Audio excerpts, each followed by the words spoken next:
এখন নগৰত ভোলাছেঠ নামেৰে এজন ব্যৱসায়ী আছিল।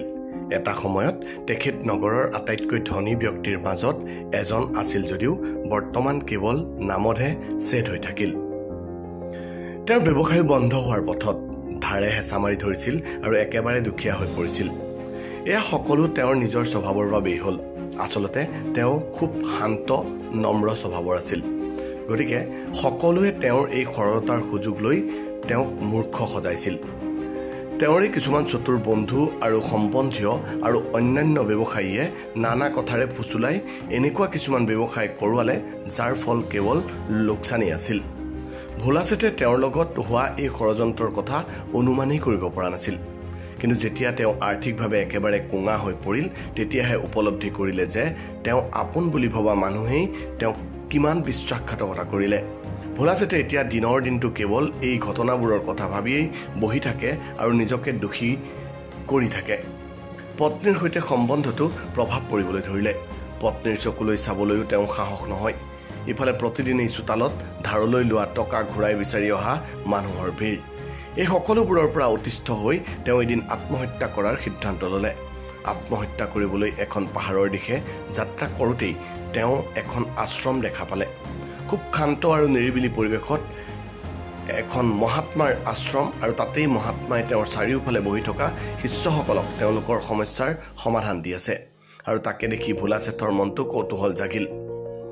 আশ্ৰমৰ পৰা ওলাই অহা এজন ব্যক্তিক ছেঠে মহাত্মাৰ বিষয়ে সুধিলে। ব্যক্তিজনে ক'লে এই মহাত্মাজন তেখেতৰ বুদ্ধিমত্তাৰ বাবে এই অঞ্চলত যথেষ্ট প্ৰসিদ্ধ। তেখেতে মানুহৰ মন সহজে পঢ়ি পেলাব পাৰে আৰু যিকোনো সমস্যাৰ সমাধান দিব পাৰে, কিয়নো তেখেতে মনৰ স্বভাৱৰ বিষয়ে গভীৰভাৱে অধ্যয়ন কৰিছে।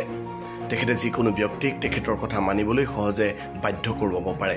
সেয়েহে মহাত্মাক চতুৰ সন্ত বুলিও কোৱা হয়।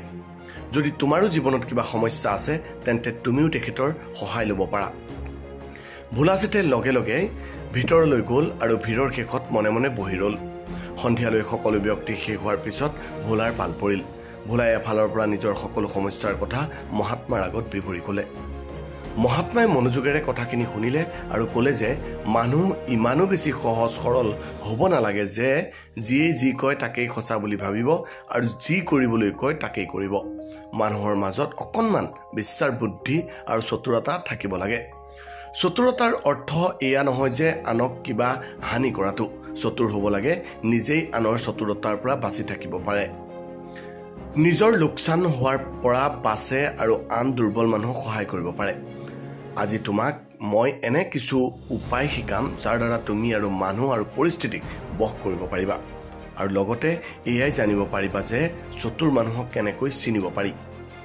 কিন্তু এই উপায়সমূহ কেৱল নিজৰ আৰু আনৰ ভালৰ বাবেহে ব্যৱহাৰ কৰিবা। পৃথিৱীত এনে বহু মানুহ আছে যিয়ে নিজৰ জীৱন যাপনৰ ক্ষেত্ৰত সহজ সৰল মানুহক ব্যৱহাৰ কৰে, কিন্তু তুমি তেওঁলোকক কেনেকৈ চিনিবা?